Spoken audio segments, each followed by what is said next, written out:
حضرت مولانا سید بلال عبد الحی حسنی۔ الرحمن الرحیم۔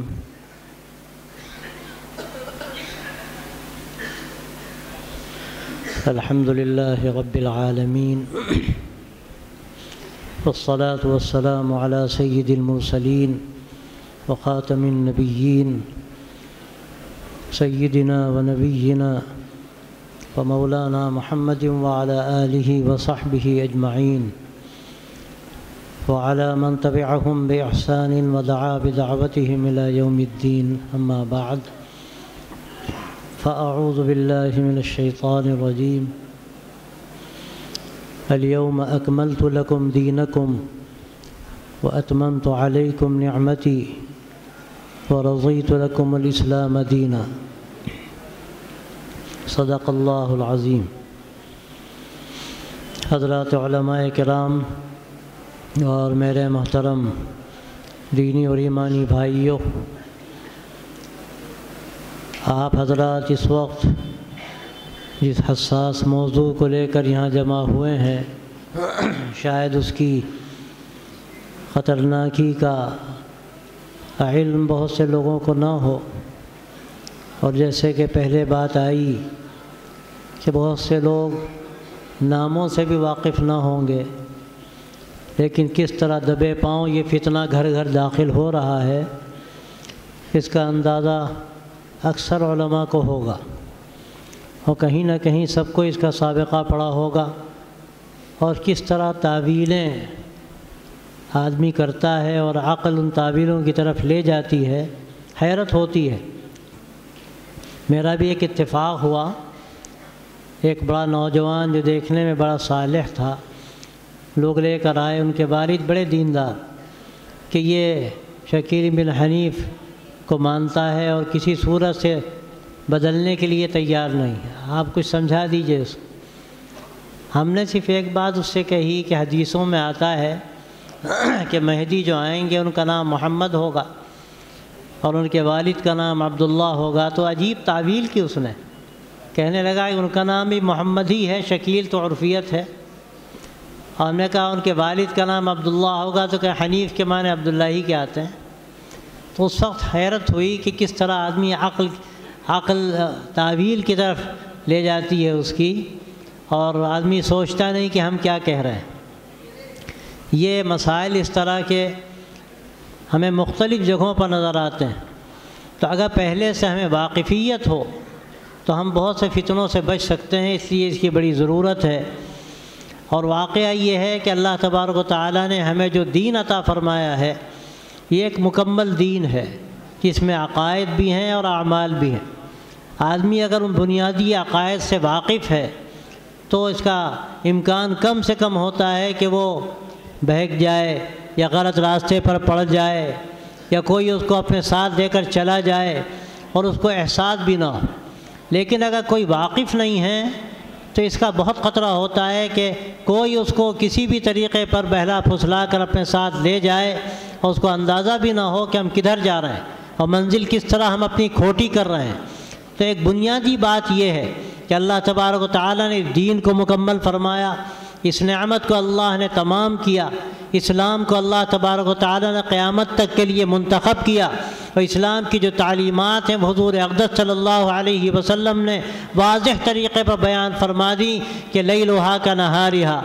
ایک معمولی سے معمولی نقطہ بھی ایسا نہیں ہے جو واضح نہ ہوا ہو۔ اب اس کے بعد کوئی نئی بات پیدا کرے تو پہلے مرحلے پر ہمیں سمجھ لینا چاہیے کہ یہ بات جب کتاب و سنت سے ہٹی ہوئی ہے۔ اور ایک بات اور سمجھ لیجئے، اور یہ بات میں درجنوں مرتبہ کہہ چکا ہوں کہ کتاب و سنت کا وہ فہم جو اللہ تبارک و تعالیٰ نے صحابہ کو دیا اور پھر سلف کو دیا، وہ اصل فہم ہے۔ 1400 سال کے بعد کوئی نئی تشریح کرے دین کی اور اپنی طرف سے کوئی نئی بات کہے، وہ بالکل بے اعتبار ہے۔ اور حضرت صلی اللہ علیہ وسلم نے بھی اس کی طرف رہنمائی فرمائی، یا خود قرآن مجید یہ بات کہتا ہے، اہدنا الصراط المستقیم کے بعد صراط الذین انعمت علیہم، اللہ تبارک و تعالی جو فرما رہا ہے اور ہم ہر نماز کی ہر رکعت میں یہ سورہ فاتحہ پڑھتے ہیں، یہ صراط مستقیم کی جو ہدایت ہے اس میں واضح کیا گیا کہ وہ اس وقت تک مکمل نہیں ہو سکتی جب تک کہ اللہ کے منعم علیہم بندوں کے راستے پر آدمی نہ چلے،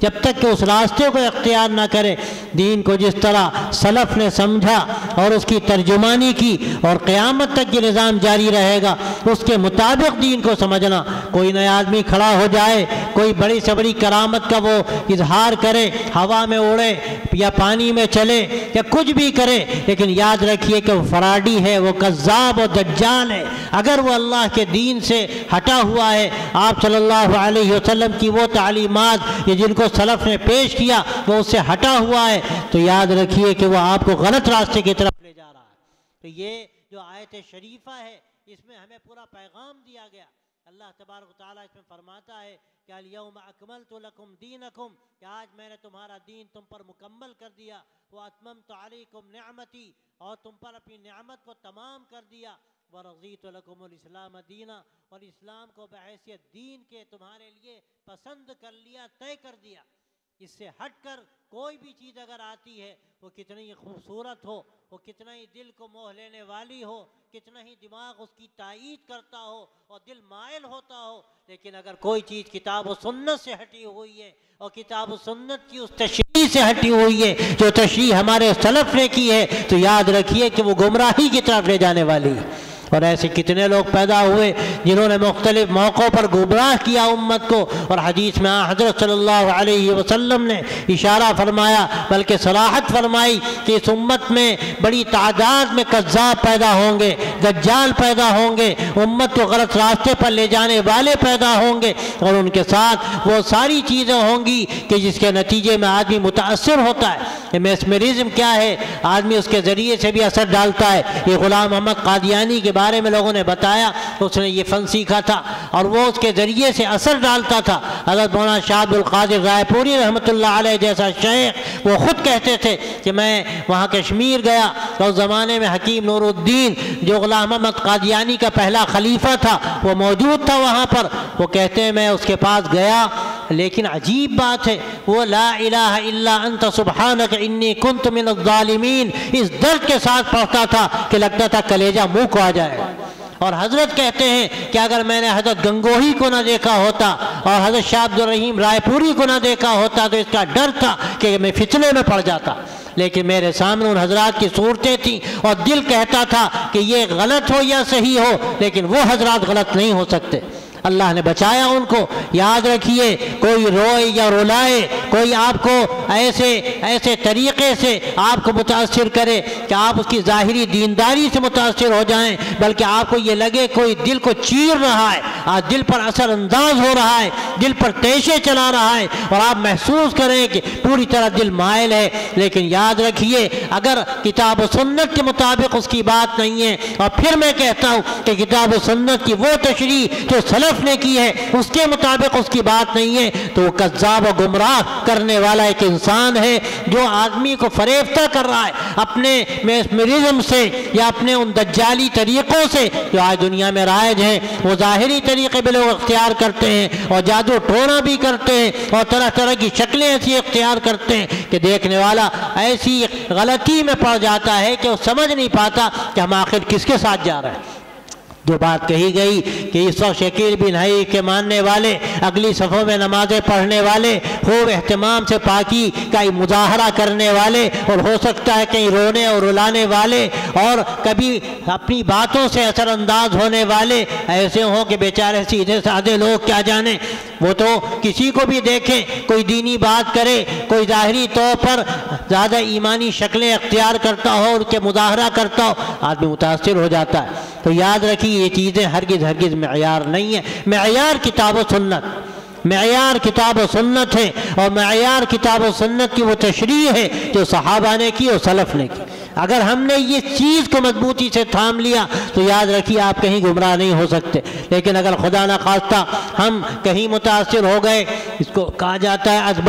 اتباع کل ناعق، کہ کوئی چیخنے والا چلانے والا سامنے آ جائے، کوئی نعرہ لگانے والا سامنے آ جائے، کہیں جذبات کی راہ میں بہہ گئے، کہیں کوئی رونے رلانے والا آ جائے، غلط بات کہہ کر ہمیں متاثر کرے، ہم جذبات کی راہ میں بہہ گئے اور ہم نے یہ نہیں سمجھا کہ ہمیں لوگ کہاں لے جا رہے ہیں، اور ہمارے سامنے جو دین حق ہے جو اللہ کے رسول صلی اللہ علیہ وسلم نے پیش کیا امت کے لیے، اور امت نے اس کو اختیار کیا، اور آپ کی گویا کہ یہ گواہی ہے کہ یحمل هذا الدین من کل خلف عدول ينفون عنہ تحریف الغالین وانتحال المبطلین وتأویل الجاہلین، کہ اللہ تعالیٰ ایسا انتظام کرے گا کہ آنے والوں میں ایسے لوگ پیدا ہوں گے جو ما قبل جو گزر چکے اپنے سلف سے وہ دین کو لیں گے، پوری طرح سے لیں گے، بے کم و کاست لیں گے، اور جو بھی اس میں کمی بیشی ہے اس کو ٹھیک کریں گے۔ ینفون عنہ تحریف الغالین، غلو کرنے والوں کی تحریفات کا پردہ چاک کریں گے۔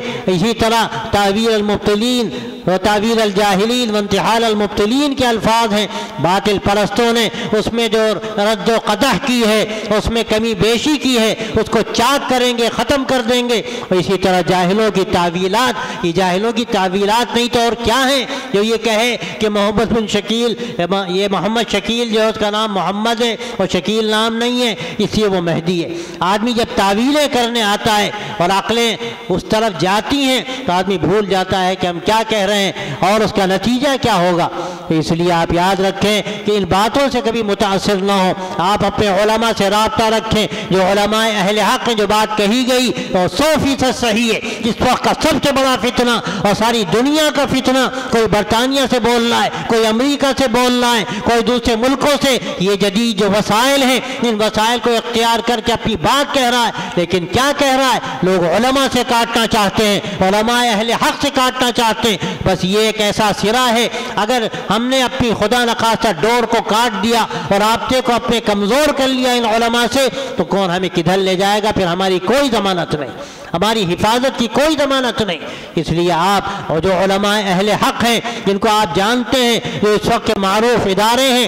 جو حق کی علامت ہیں، آپ ان اداروں سے اپنے آپ کو جوڑیے، وہاں کے علماء سے اپنے آپ کو مربوط کیجیے۔ اگر کوئی بھی بات آپ کو نہیں نظر آئے، کتنا ہی اثر انداز ہونے والی ہو، آپ کتنے ہی متاثر ہو رہے ہو، آپ جا کر پوچھیے کہ ہمارے مسجد میں ایسا ہوا، ہمارے یہاں فلاں صاحب آئے، انہوں نے ایک نئی بات بتائی جو اب تک ہم نے نہیں سوچی تھی۔ یہ تو طرح طرح کی اس طرح کی تدبیریں ہیں کہ وہ تدبیریں اختیار کر کے ہمیں گمراہ کرتے ہیں۔ کوئی آ کر اچانک کہہ دے میں نبی ہوں تو ظاہر ہے کون اس کی بات مانے گا؟ یہ جو غلام احمد قادیانی ہے، اس نے بھی فوراً نبوت کا دعویٰ نہیں کیا، سب سے پہلے اپنے آپ کو مجدد کہا، لوگ متاثر ہوئے، بڑی کتابیں تھیں اس کی، لوگوں نے سمجھا یہ تو عیسائیت خلاف کھڑا ہے، حالانکہ بعد میں خود اس نے کہا کہ میں برطانیہ کا خودکاشتہ پودا ہوں۔ لیکن اس کے بعد آہستہ آہستہ آگے بڑھا اور اس نے اپنے آپ کو مہدی کہا، پھر مسیح موعود کہا اور آخر میں نبی کہا، اور یہاں تک بڑھ گیا کہ اپنے اس بدبخت نے یہاں تک کہا کہ میں تو اللہ کے نبی سے بھی آگے ہوں۔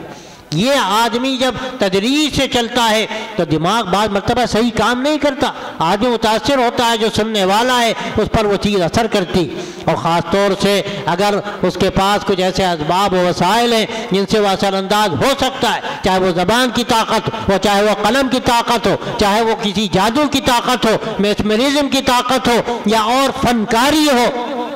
یاد رکھیے یہ فنکاری بھی عجیب چیز ہے، یہ فنکاری ایسی ہوتی ہے کہ آدمی اپنے آپ کو بزرگ ثابت کرتا ہے، وہ ایسا روتا ہے کہ دیکھنے والے سمجھتے ہیں کہ ان سے بڑا کون بزرگ ہوگا، لیکن یاد رکھیے یہ سب چیزیں دلائل نہیں ہیں۔ ہمارے سامنے اگر دلیل ہے تو کتاب و سنت کی ہے، اور ہمارے سامنے دلیل ہے تو کتاب و سنت کی اس ترجمانی کی ہے اور اس فہم کی ہے جو ہمارے بزرگوں نے اور ہمارے سلف نے قرآن اور حدیث کو، سنت کو سمجھ کر ہمارے سامنے پیش کیا۔ بس یہ انشاءاللہ اگر ہمارے پیش نظر رہے گا تو ہم گمراہی سے بچیں گے، ان فتنوں سے بچیں گے۔ شکیل بن حنیف کا جو فتنہ ہے، جیسے دبے پاؤں داخل ہو رہا ہے، نام نہیں لیتے ہو شکیل بن حنیف کا، پہلے مرحلے میں جیسے بات کہی گئی وہ قیامت کی علامتوں کا تذکرہ کرتے ہیں، اور اس کے بعد آہستہ آہستہ یہ بات واضح کرتے ہیں کہ دجال کون ہے اور مسیح کون ہے اور مہدی کون ہے، اور پھر انتباہ کرتے ہیں۔ ایک بیچارہ سیدھا سادھا آدمی وہ کیا سمجھ پائے گا؟ ایک عام اس وقت فضا بنی ہوئی قیامت آنے والی، قیامت تو حضور نے فرمایا کہ آنے والی، آپ نے فرمایا میں اور قیامت اس طرح ہیں، اور آپ نے انگلیاں ملا کر بتایا کہ جس طرح یہ دونوں انگلیاں ملی ہوئی ہیں اسی طرح میں اور قیامت ملے ہوئے ہیں، اس لیے کہ آپ آخری نبی ہیں، اب کوئی نبی نہیں آئے گا۔ تو یہ قیامت تو 1400 سال پہلے آپ نے فرمایا تھا آنے والی، لیکن قیامت کب آئے گی؟ کون دیکھ کر پڑھایا؟ کون پڑھ کر آیا ہے؟ کون دیکھ کر آیا؟ کوئی نہیں جانتا قیامت کب آئے گی۔ ہماری قیامت تو ہماری موت ہے، ہم مر گئے تو ہماری قیامت آ گئی، ہمیں اپنی موت کے اعتبار سے تیاری کرنی، ہماری وہ قیامت ہے۔ باقی قیامت کب آئے گی اس کی بڑی بڑی علامتیں آئیں گی اپنے وقت پر جب اللہ کا حکم ہوگا۔ ابھی سے ہم اس کے انتظار میں بیٹھیں، جیسے لطیفے مشہور ہیں، کسی نے کہا قیامت آنے والی ہے، بوڑھیاں ڈر گئیں قیامت آنے والی ہے، کہا چلو یہ جو پاندان ہے اس کو اوپر رکھ دو طاق پر، اب قیامت آنے والی۔ یہ تماشے کی باتیں، ایسی بہت سے لوگ انتظار میں کہ مہدی آنے والے ہیں، دجال۔ ایک صاحب کہنے لگے کہ حضرت مہدی پیدا ہو گئے، فلاں مدرسے میں تعلیم حاصل کر رہے ہیں، اللہ تعالیٰ نے ان کے دل میں بات ڈالی اور کوئی جانتا نہیں۔ یہ جو باتیں کہی جاتی ہیں یاد رکھیے ہر الہام میں خطا کا احتمال ہے، ہر الہام میں خطا کا احتمال ہے۔ صرف وحی الہی ہے جو نبیوں پر آتی تھی، وہ خطا سے، ہر طرح کے خطا کے احتمال سے پاک، کوئی خطا کا احتمال نہیں۔ لیکن یہ الہام بعض مرتبہ ہوتا ہے، غلط بھی ہو سکتا ہے، اور اس میں آدمی ایسی بات کہہ دیتا ہے جس کا وقوع نہیں ہوتا۔ تو یہ سب باتیں ایسی ہیں جس میں خطرات ہیں۔ کوئی کہے کہ امام مہدی پیدا ہو گئے اور وہ کہیں مدرسے میں تعلیم حاصل کر رہے ہیں اور جلد ظاہر ہونے والے، کوئی نہیں جانتا کہ کیا ہوگا۔ ہمارا کام کیا ہے؟ ہمارا کام اپنے عقیدے کو مضبوط کرنا، اپنے اعمال کو مضبوط کرنا اور آخرت کی تیاری کرنا۔ بس یہ اگر ہم نے اپنا محور بنا لیا، مطمح نظر بنا لیا اور سلف سے اپنے رابطے کو مضبوط رکھا جن کے اس وقت ترجمان یہ علماء حق ہیں، تو انشاءاللہ ہم کبھی گمراہ ہونے والے نہیں ہیں۔ انشاءاللہ یہ چند باتیں اگر ہمارے پیش نظر رہیں ہماری باعث خیر ہوں گی، ہم آپ کو بچا سکیں گے۔ اور کوئی بھی آپ کو نئی بات نظر آئے آپ علماء سے معلوم کیجئے، اس ایک فتنہ سخت ہے اور اس کے خطرات ہیں، ان کو سرپرستی حاصل ہے دشمنوں کی، بڑی بڑی طاقتوں کی، اور ان کے بڑے بڑے وسائل ہیں، اس لیے اس کا خطرہ ہوتا ہے کہ ہم شکار نہ ہو جائیں۔ ان باتوں سے اپنے آپ کو بچانا ہے تو علماء سے رابطے کو مضبوط کرنا ہے، کتاب و سنت کو مضبوطی سے تھامنا ہے، اور اس کی وہ ترجمانی اپنے سامنے رکھنی ہے جو ہمارے ان علماء نے ہمیشہ کی ہے۔ انشاءاللہ اگر اس ترتیب پر ہم زندگی گزاریں گے اور اپنے عمل پر ہم توجہ دیں گے، اپنے عقیدے کو ہم مضبوط رکھیں گے اور ہر نئی بات سے اپنے آپ کو بچا کر چلیں گے، چاہے کتنی اس میں رعنائی ہو اور کتنا ہی اثر نظر آئے، تو انشاءاللہ ہم محفوظ رہیں گے اور اللہ تعالیٰ بھی ہماری مدد کرے گا۔ اللہ تعالیٰ آج کے اجلاس کو قبول کرے، اس کو اس پورے شہر کے لیے کیا ملک کے لیے خیر و برکت کا اور ملک کی حفاظت کا، مسلمانوں کی حفاظت کا ذریعہ بنائے، ہمارے عقائد کی حفاظت فرمائے۔ اور آپ آئے ہیں تو آپ ایک پیغام لے کر جائیں، بہت مفید باتیں پہلے بھی آ چکی اور انتہائی مفید باتیں آگے بھی آئیں گی۔ میں شریک ہو گیا کہ شاید اللہ تعالیٰ اس اجر میں مجھے بھی کچھ حصہ عطا فرما دے، اور یہ سلسلہ ہمارے مولانا عبدالباری صاحب نے یہ شروع کیا، یہ ذمہ داری لی، اللہ ان کے کاموں میں برکت دے، ان کو قوت اور حوصلہ عطا فرمائے، اس سلسلے کو اللہ ہمیشہ باقی رکھے۔ وآخر دعوانا الحمدللہ رب العالمین۔